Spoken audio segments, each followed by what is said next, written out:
Chaos in Kansas City. BYU moves on, but is that a good thing? This is an emergency Locked On Big 12.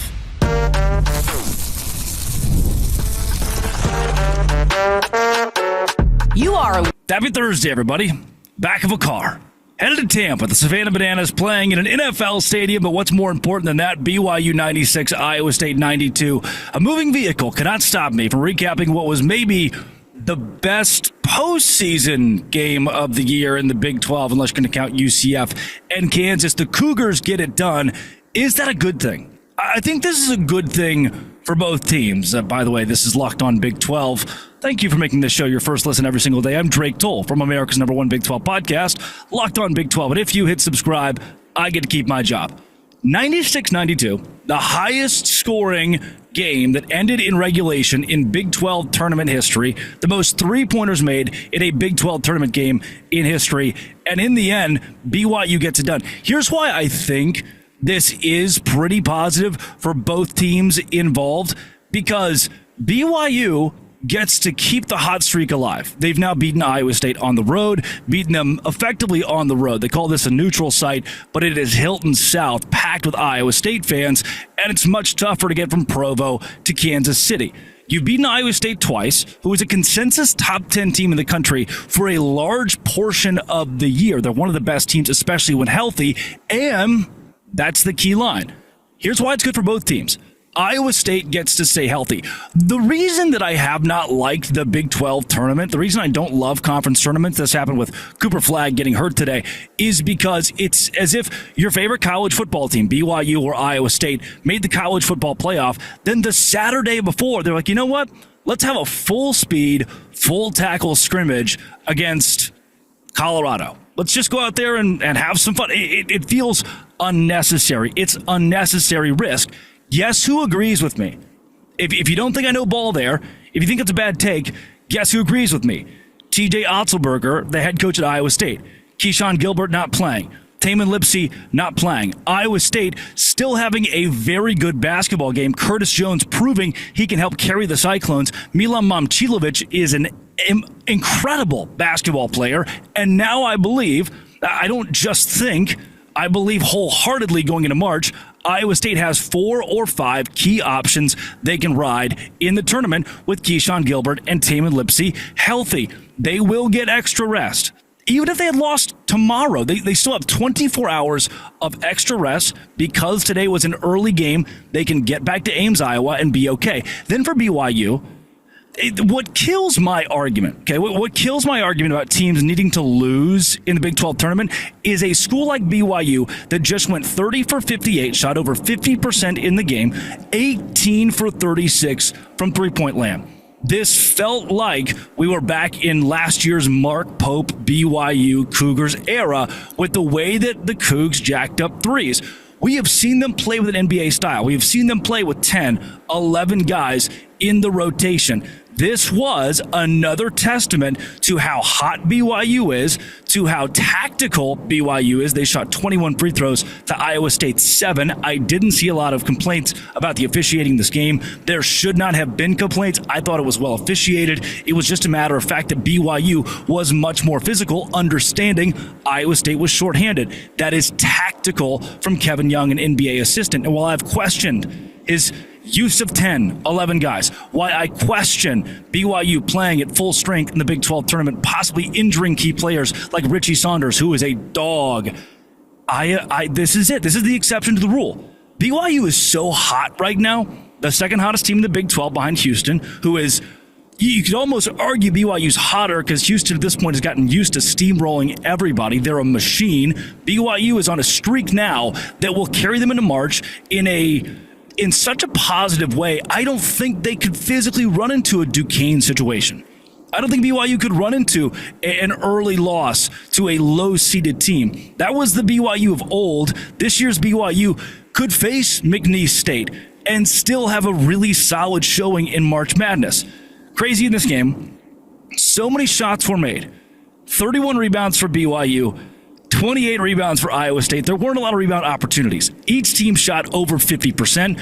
And I didn't hate the defense either. I thought that Iowa State who is predicated on their defense, and BYU, who has played better defense this season than I believe they did last year. Both of these schools are fine on that side of the ball. It was more a matter of making your shots and being hot on a neutral site.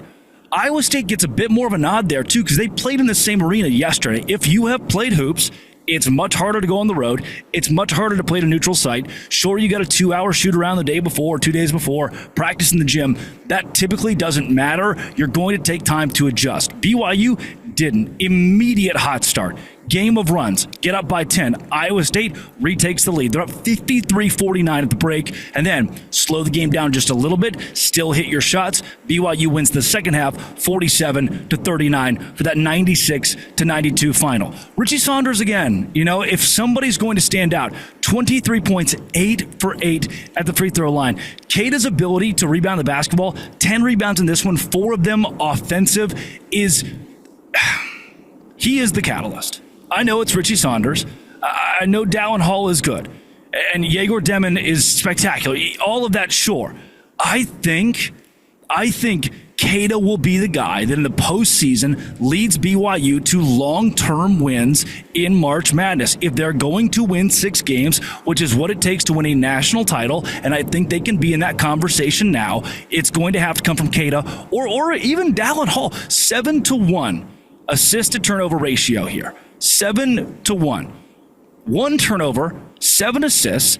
The guy is tactical. I'll go back to that word. And people have ragged on, you keep bringing up Dallin Hall, and what really has he, is Dallin Hall actually? Yeah, man.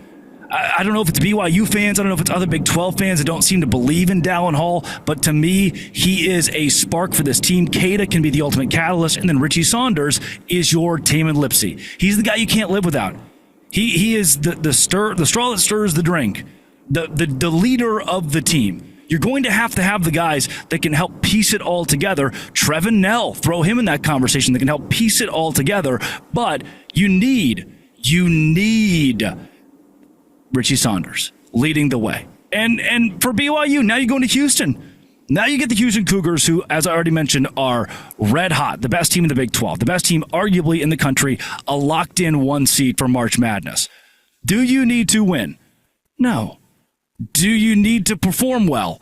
Also, not really. You've got to win under your belt in Big 12 play, in the Big 12 tournament. I think BYU has done enough this season to be a 4 seed. That's a great spot to be in, playing the 5 seed. The 1 seed in the Sweet 16, but the 5 seed in round 2. I like where BYU would be. And if you are the 5 seed, you play the 4 seed. Now you're looking at locations from March Madness. But why am I talking about that? You have Houston coming up tomorrow.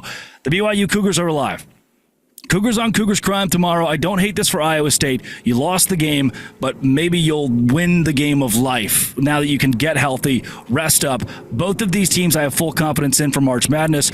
Both of these teams I believe will perform well in the big dance and represent the Big 12 and showcase that the SEC is truly overrated in basketball this year. We're asking if they're the best conference in college basketball. You're not. I mean, yeah, sure, teams in the top are solid. Florida's having a historic season. Auburn, a historic season. But I don't believe that Arkansas, Texas, Oklahoma, some of these teams are letting in, can actually make the noise that a BYU and Iowa State or even a West Virginia at the bottom of the Big 12, you talk bottom of the teams that will make into March Madness, can make. Now, the rest of the day, we watch more basketball. This is March. Hey. Today's show is brought to you by Nissan. I love Nissan personally because I drive a 2016 white Nissan Maxima with Arkansas plates. That's a true story. And Nissan, with its all-new 2025 Armada, is a proud sponsor of the Locked On Podcast Network, bringing you the team of the week in college basketball. Each week, our Locked On basketball experts are picking one team that stands apart, unexpected upsets to the most dominant teams in basketball. These guys showcase strength and sheer power like that Armada. John Shire's Duke Blue Devils are the team of the week, led by National Player of the Year candidate Cooper Flagg. They ripped through the ACC going 19-1. When it comes to the Armada, they say go forth and conquer. That's what the Blue Devils have done. It's clear that the team of the week is ready to conquer the road ahead with confidence, just like you can in the all-new Nissan Armada or any of Nissan's outstanding vehicles. The Armada, Rogue, Pathfinder. Go find your next big adventure at shopnissanusa.com. That is Nissan with shopnissanusa.com.